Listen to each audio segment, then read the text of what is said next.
Kota classes Makhdumpur में आज आपका स्वागत है। आज पढ़ने वाला है 12th के फिजिक्स का सेकंड चैप्टर का विद्युत विभव और धारिता के जो टॉपिक है एकल आवेश के कारण विद्युत विभव निकालना है। तो हम आपको फर्स्ट लेक्चर में पढ़ाए थे क्या वैद्युत विभव क्या है, वैद्युत विभवांतर क्या है और 1 वोल्ट क्या है और 1 वोल्ट क्या है और 1 वोल्ट विभवांतर क्या है, इस सब के बारे में हम पहले के लेक्चर में पढ़ाए थे। तो उसमें आपको कोई दिक्कत नहीं हुआ होगा।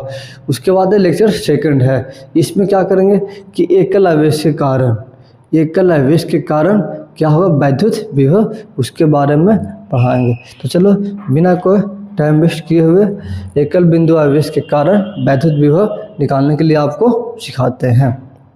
ठीक है, तो स्वागत है आपको कोटा क्लासेस मखदूमपुर के यूट्यूब चैनल में।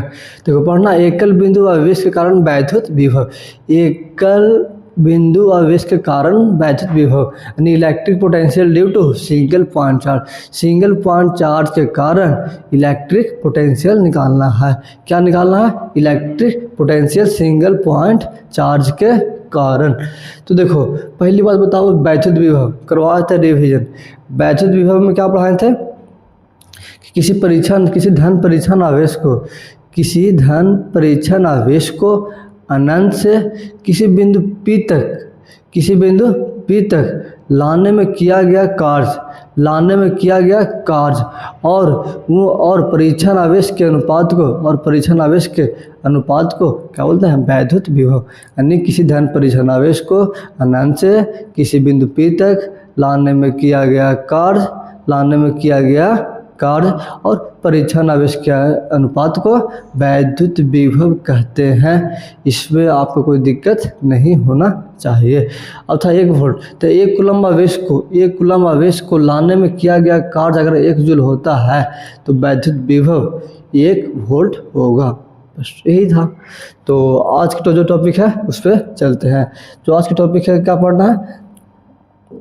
एकल आवेश के कारण वैद्युत विभव, एकल आवेश के कारण वैद्युत विभव। तो एक्चुअली होता क्या है? एक्चुअल में हो रहा है कि कोई एक आवेश ऐसे रहेगा, कोई एक लाइन है, ठीक है। इस लाइन पे क्या होने वाला है कि यहाँ पे कोई प्लस क्यू चार्ज है, कोई प्लस क्यू चार्ज है। तो प्लस क्यू चार्ज है तो यहाँ से r दूरी पे कोई P पॉइंट है, इसके r दूरी पे P पॉइंट है। तो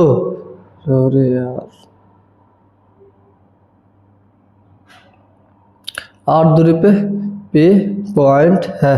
तो यहाँ पे यही बोल रहा है कि यहाँ पे कोई प्लस क्यू चार्ज है और यहाँ पे P पॉइंट पे यहाँ से r दूरी पे P पॉइंट है, ठीक है।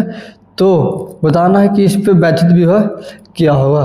तो हम आपको पिछले चैप्टर में पढ़ाए थे कि वैद्युत क्षेत्र क्या होता है। वैद्युत क्षेत्र यानी कि वैद्युत क्षेत्र क्या होता है? P पॉइंट पे यानी प्लस क्यू चार्ज के कारण वैद्युत क्षेत्र r डिस्टेंस दूरी पे क्या होगा? तो उसका था KQ/r²। ये क्या था बाबू? वैद्युत क्षेत्र था P पॉइंट पे।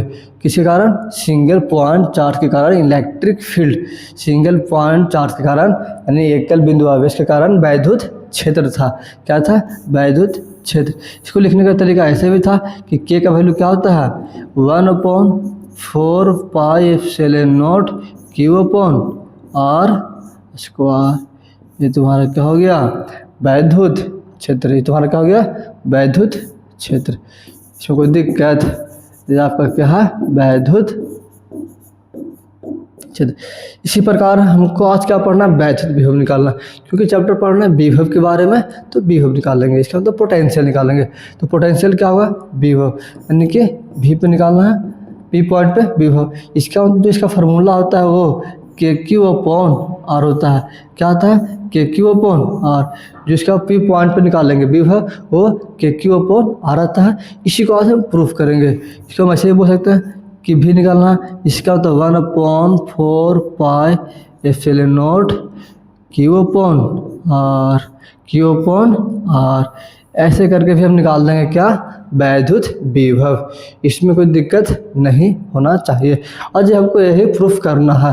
ये तो तुम्हारा हो गया कि एकल बिंदु आवेश के कारण वैद्युत विभव, एकल बिंदु आवेश के कारण वैद्युत विभव क्या हो गया कि क्यू अपॉन आर बोल दो, या तो 1/4 pi epsilon naught q upon r, ये आपका क्या आ गया वैद्युत विभव। अब इसको प्रूफ करेंगे कि कैसे आया था। ठीक है, तो चलो आगे बढ़ते हैं, चलते हैं प्रूफ की ओर।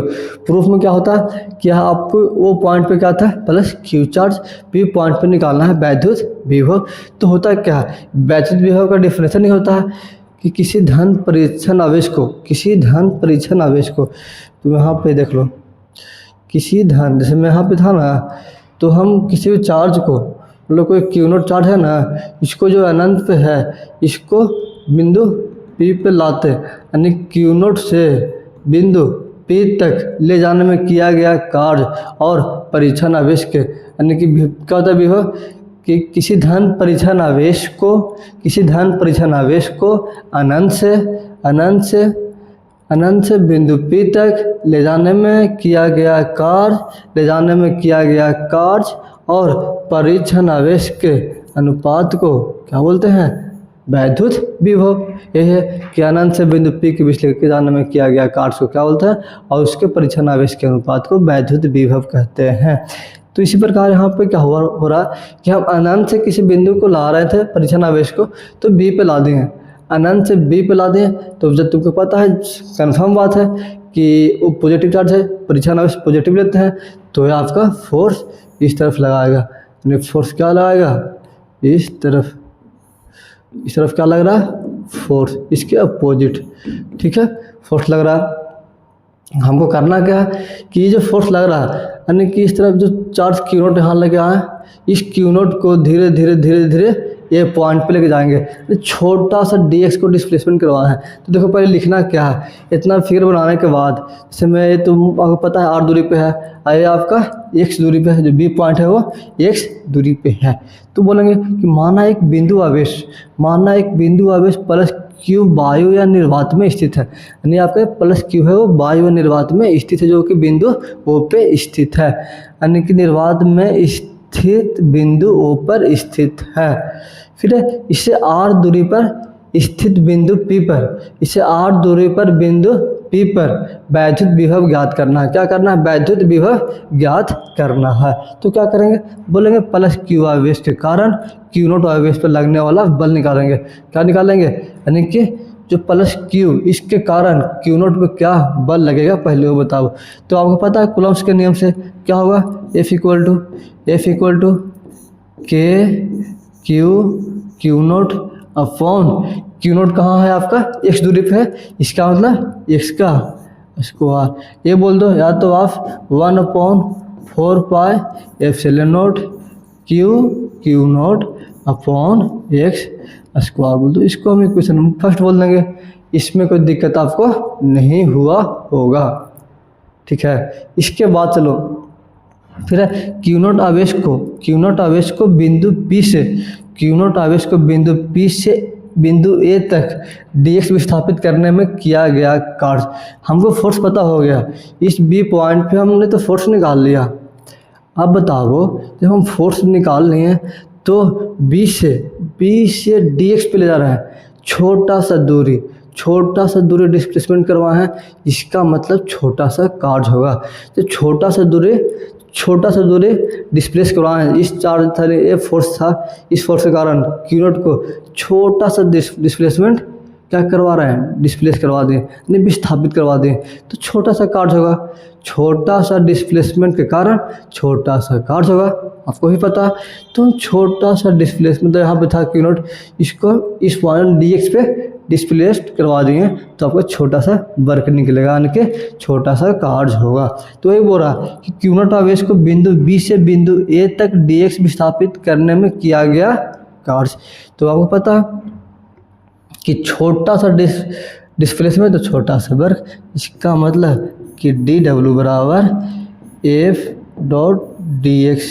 एक चीज़ और है, ये आपका फोर्स है।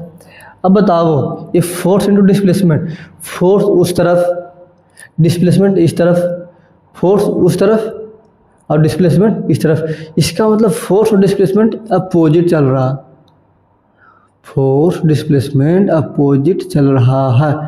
इसका मतलब क्या हो गया, एफ पे निगेटिव लगेगा। आपको वर्क एनर्जी पावर पता है, क्योंकि एफ एस कॉस थीटा होता है, कॉस 180 पे क्या होगा -1 होता है, तो -1 लगा दिए। इसका मतलब कि जो वर्क आ रहा है वो निगेटिव में आ रहा है, क्योंकि फोर्स उस तरफ लगा रहा है, डिस्प्लेसमेंट इस तरफ हो रहा है। इसका मतलब वर्क क्या हो रहा है, निगेटिव हो रहा है। वर्क तो हो रहा है, डिस्प्लेस हो रहा है तो वर्क होगा ही होगा बस। तो वर्क होगा तो आपका यहाँ पे क्या, वर्क सिर्फ निगेटिव साइन नहीं बता रहा कि फोर्स उस तरफ लग रहा था और डिस्प्लेसमेंट उसके अपोजिट हो रहा है, किसके, फोर्स के अपोजिट डिस्प्लेसमेंट जा रहा है। इसके बाद इसमें कोई दिक्कत आपको नहीं हुआ। इसको इक्वेशन सेकंड बोल दो ऐसे, इसमें इक्वेशन का कोई काम है नहीं, ऐसे लिख दे रहे हैं, सुंदरता के लिए तो कोई ज़रूरत है भी नहीं, इसको आप हटा भी सकते हो। लिख रहा है तो क्या आया, D W minus F D x. अब इसको आप लिख सकते हो ऐसे, इसको आप लिख सकते हो कि डी डब्ल्यू बराबर माइनस एफ क्या आया, ये क्या आया, के क्यू, मतलब बोल दो कि 1/4 pi epsilon note Q naught upon x square. ये आपका एफ है, एफ को यहाँ पे रख दिए इनटू डी एक्स, ये आपका क्यू नोट है, यानी आपका क्या आ गया डी एक्स। तो इसी चीज़ को हम आगे चलते हैं लेकर। अब बताओ क्यू नोट आवेश को इन्फिनेटिव से बिंदु पी तक लाने में किया गया कार्य। इसका मतलब यही ना हो रहा कि यहाँ पर इसे इन्फिनेटिव से बी तक लाएं, फिर से पी तक, तो छोटा सा डिस्प्लेसमेंट करवाए हैं तो छोटा सा वर्क आया था ये, ठीक है। तो अगर हम इन्फिनेटिव से लेकर आ रहे हैं पी तक, इसका मतलब बहुत बड़ा क्या हो रहा है, डिस्प्लेसमेंट तय किया होगा, तो बहुत बड़ा वर्क निकलेगा। तो वर्क निकालेंगे कैसे, तो हमको छोटा सा पता हो गया कि छोटा सा डिस्प्लेसमेंट करने में इतना वर्क लगा, इतना कार्य किया, तो अब कुछ भी निकाल देंगे लिमिट के थ्रू। इसका मतलब बोल देंगे कि कार्य निकालने के लिए ऐसे कि क्यू नोट आवेश इन्फिनेटिव से बिंदु पी तक लाने में किया गया कार्य, तो हम बोल देंगे कि किया गया कार्य पूछेगा तो W बराबर क्या होगा, W बराबर integration of small D P, कहाँ से कहाँ, इन्फिनेटिव से पी तक ला रहा है। इसका मतलब इन्फिनेटिव से बिंदु R तक, पी तक लाने का मतलब कि R दूरी तक ला रहा है, ठीक है, R दूरी तक ला रहा है। तो आपको पता है वर्क को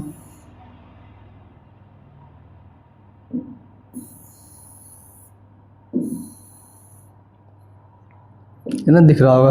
या आपका क्या आ गया वर्क, तब बोल सकते हैं ऐसे कि यहाँ पर वर्क बराबर इन्फिनेटिव से कहाँ तक है, आर तक है। डी डब्ल्यू आपका क्या है बाबू बताओ तो, आपका D W -1/4 pi epsilon note Q naught upon है, उसको लिख देंगे, यानी कि माइनस ऑफ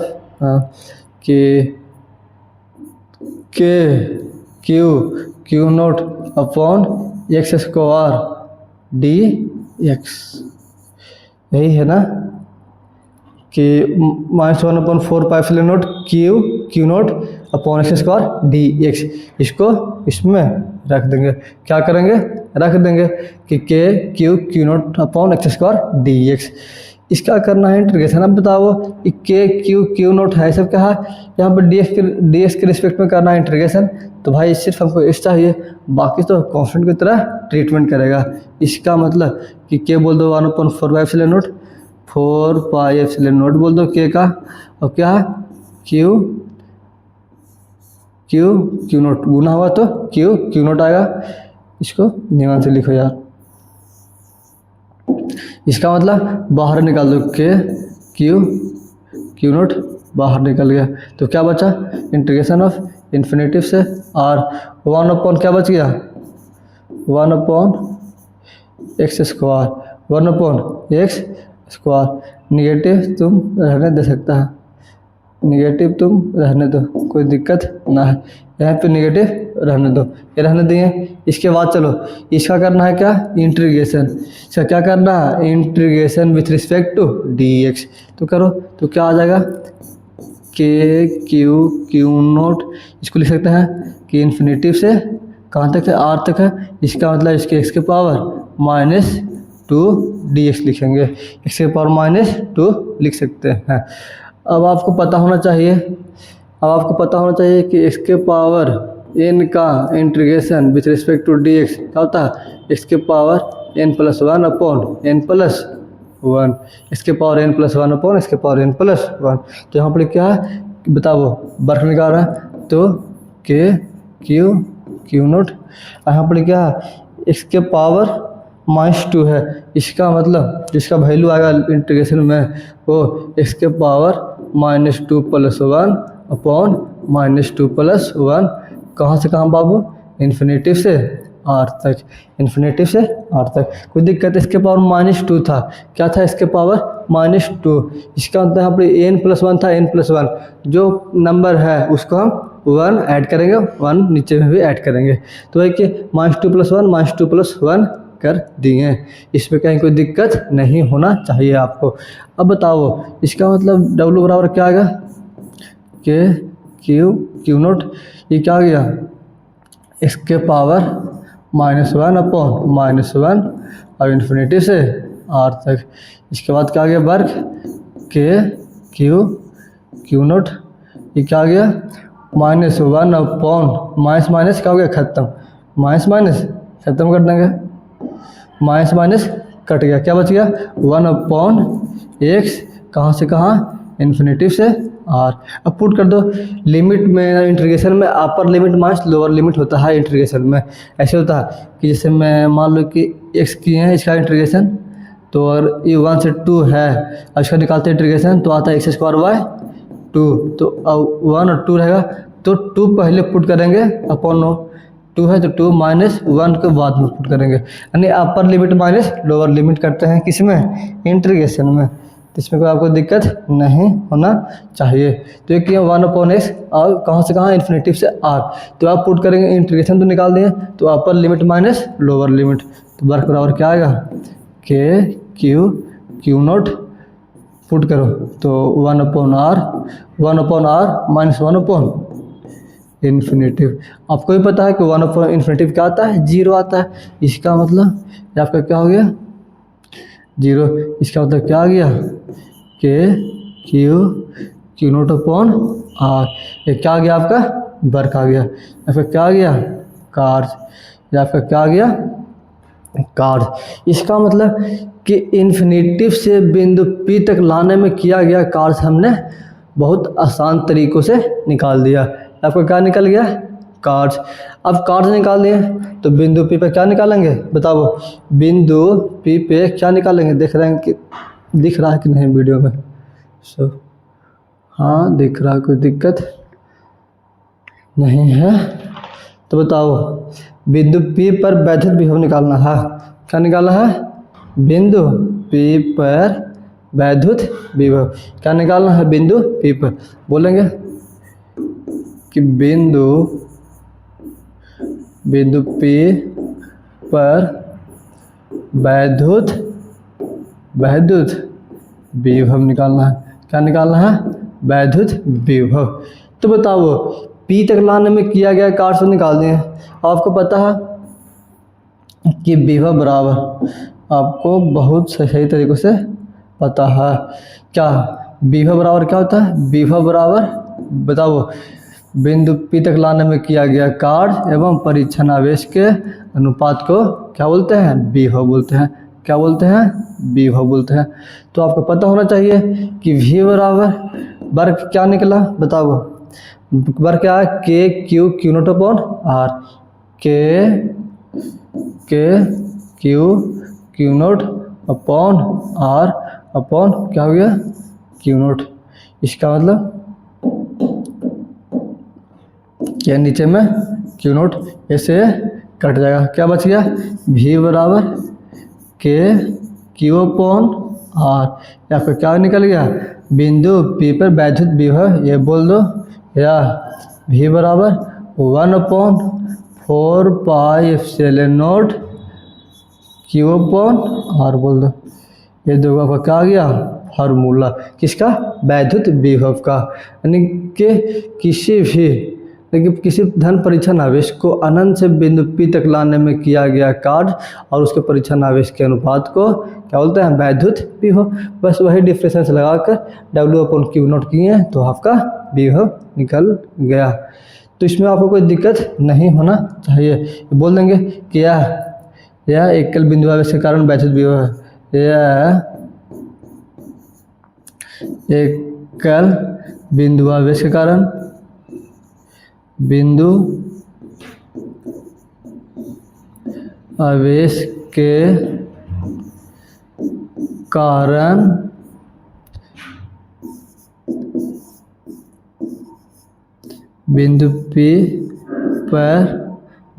P पर वैद्युत